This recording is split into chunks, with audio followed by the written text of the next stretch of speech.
Hello, friends, and welcome to the channel. My name is Ryan Abair, and this is where I share my insights. And today, I'm asking, is life risky? When you consider that you will successfully die, it seems like success is built right in, and that living is as easy as dying. And essentially, risk is an illusion. Stick around.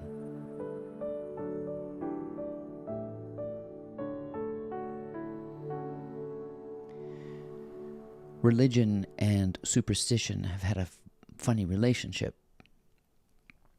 Growing up in South Louisiana, where it is staunchly Roman Catholic, you find an interesting mix of voodoo and gambling and trinkets and good luck charms, and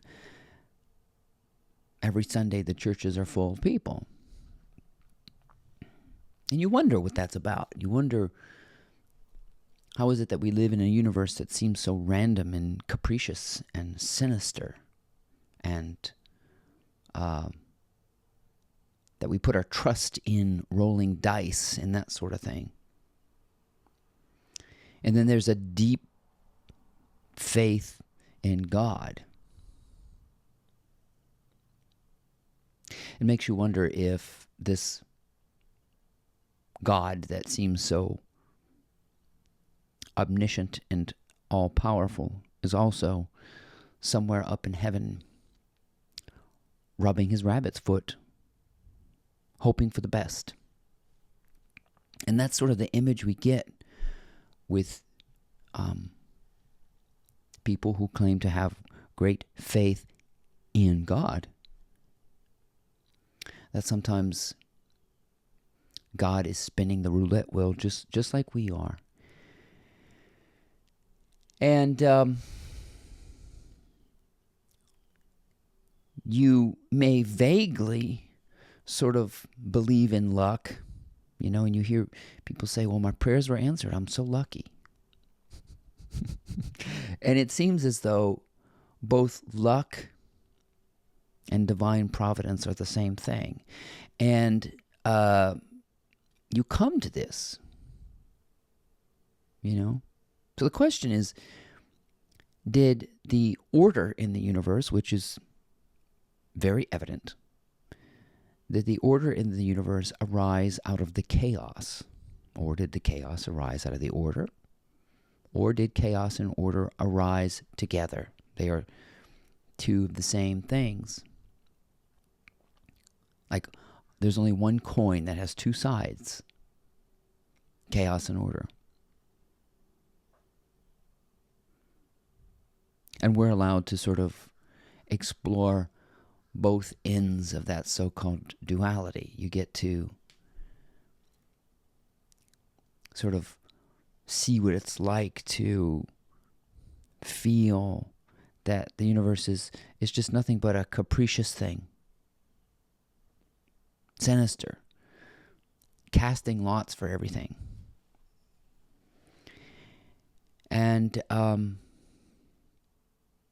in 2023, $65 some odd billion was spent in gambling in this country alone. And it makes you wonder, do we spend our money because we enjoy the entertainment of gambling? And I think you'll see that if you're really honest with yourself, if you're a gambler, you are hoping to win big. So your hope is in what's called entropy. And this is a term that a system is moving towards greater organization, greater order, as opposed to, I think I got that wrong. Syntropy is moving towards greater order, and entropy is moving towards greater chaos and disorder. And I think for the longest time, I just sort of had a vague feeling that I was living on what you would call a wing and a prayer. Just hoping the dice would work, or that I was betting on the future, or that there really is a risk to living. Until you start contemplating death. I know I'm always talking about the contemplation of death and the acceptance of death.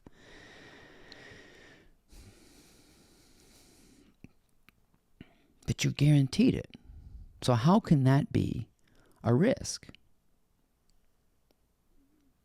And you just find yourself in this life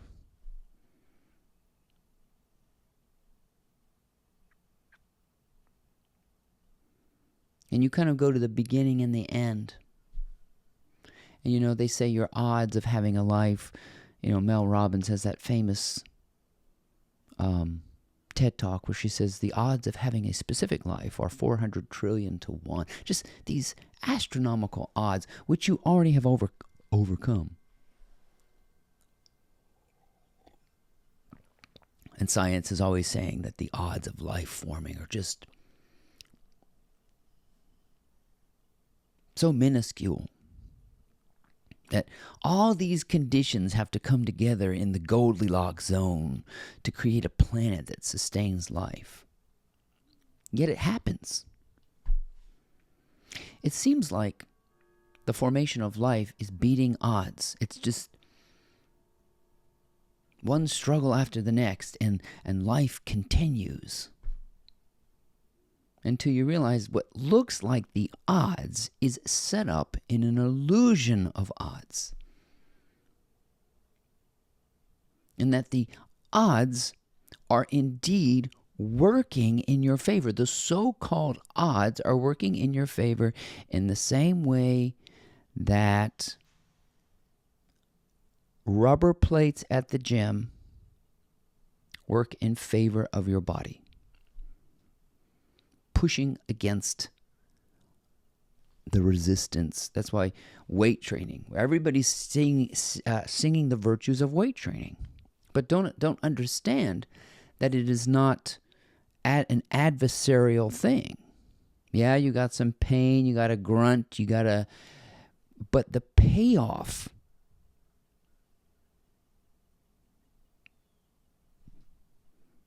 is great. So the odds or the forces of evil or whatever you want to call it are ultimately beneficial. I can tell you one time, I can imagine what it would be like to come up against death like that and then accept it. Right? At some point, some people get to accept their death. Other people, they never got to contemplate it. But how beautiful would it be to accept it? And as an alternative to living, dying would be preferable. No more options. You see.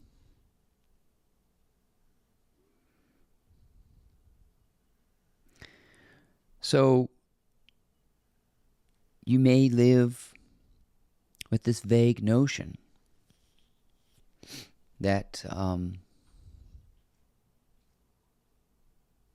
you can win. You play the lottery and you go to Vegas, you're going to hit some kind of big thing. Or you can realize you're doing that now. That you are beating the odds. You beat the odds. The odds are working in your favor. That's why people like Jesus say, love your enemies. That sounds so stupid. Love your enemies in the same ways you love those rubber plates at the gym. A lot of us haven't learned to love the gym yet. So why would we learn to love these things that seem like obstacles that come into our life. That's part of the victory, to watch the obstacle fall. That's part of the schematic. The opposing force. The odds, you see. And that the universe is completely ordered. And see, that's weird to some people. The universe is lawful. Its success is built into the schematics of it, and the appearance of an obstacle is an illusion. And we are strengthened by it. We are admonished by it. It's all part of it. That what appears as unloving, what appears as suffering, what appears as pain is to reveal something. So the universe loves to conceal and then reveal. Why do you think science is a thing? We want to know. We want to know. We want to be enlightened. We want to know. Well, to know, one must be covered in ignorance. To sense order, one must be covered in chaos. It feels like the world is upside down. I know it. It feels like the world is completely cuckoo. But there's a breakthrough. There's a breakthrough. And where does that begin? It begins by facing your fear of being alone. And there's a difference between being alone and feeling lonely, you know? And once you break through that chaos, you realize it is orderly. But I can't show you because it's all belief-based. It's all faith-based. I have no evidence of it. It's just that the foundation of the universe is trust. Absolute trust in the orderliness of it.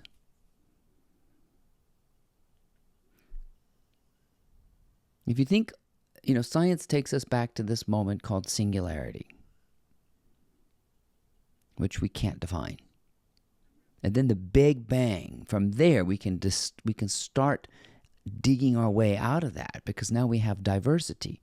We have the biggest shake-up in history, the Big Bang, where differences were made.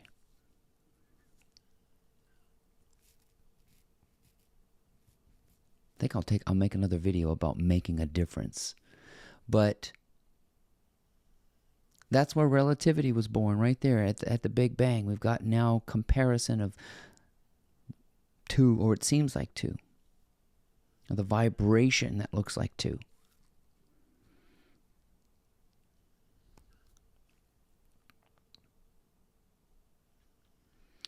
So, order, you can see the singularity as order. It's complete void, abyss, nothing. No difference in the singularity. And the universe will return to singularity. And your whole journey is about that return home. To order and restoration and reconciliation and integration of the paranoia that you've been suffering from.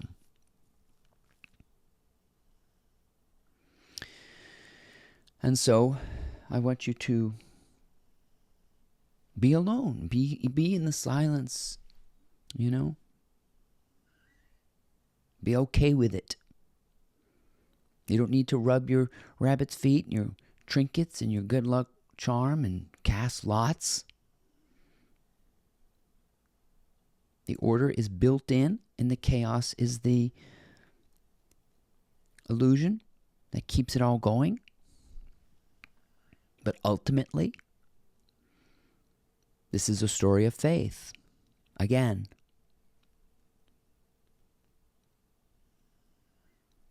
a faith in knowing you're going to die. You're going to go back to that singularity. You're going to return to the source from which you came. Organized, complete, whole, one, unified.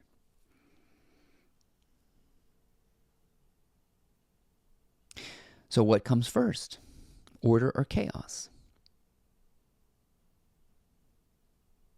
Well, in order to know what comes first, we must know what comes last. And I can't tell you because the fat lady hasn't sung yet. We don't know. We haven't returned back to the singularity. But we can sense that in nature. We can sense that in being alone. And we can sense that in stillness. We can sense that when the chaos of our mind settles down. We can relax and know and be still and know.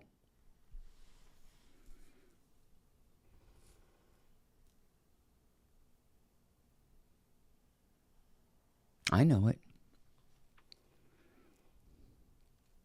I have no evidence of it, and there's nothing on the outside of me that I can point to. This is an inner knowing that order precedes, runs through, and concludes reality. Ultimate reality. You have to use hindsight to see how it all folds together, fits together beautifully. And you have to trust that it is orderly. I can see it in my own life. I can see so many things looking back. I can see how the dominoes just fell away easily from things I wanted. Jobs, situations. I mean, it was like, whoa, that was too simple. What I wanted was crafted because I was so excited about what I wanted.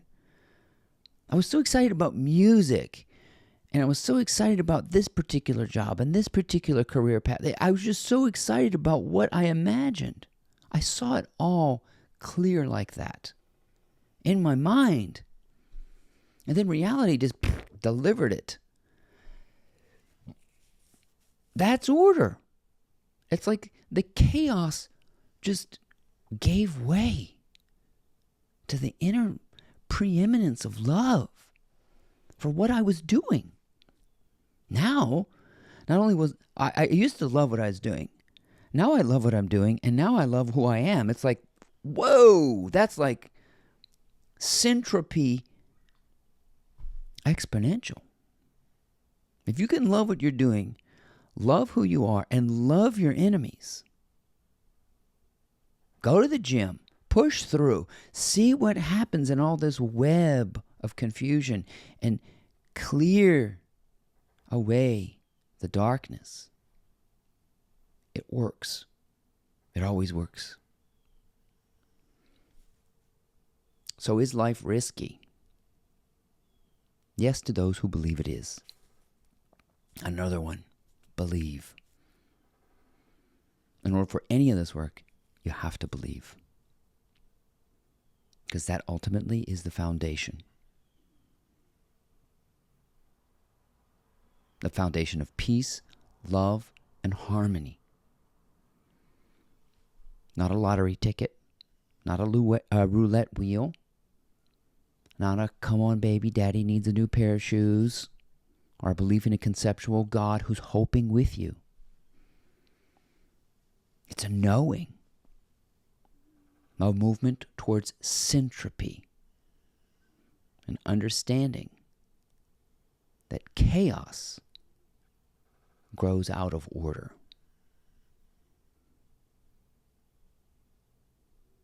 But order precedes the beginning and the end, and in the middle, order is preeminent, ultimate and foundational, and discoverable by faith, by knowledge, by deep understanding. My name is Ryan Naber. I hope you enjoyed these insights. Please check out my blog. It's called mymorningmotivator.com, and we will see you next time.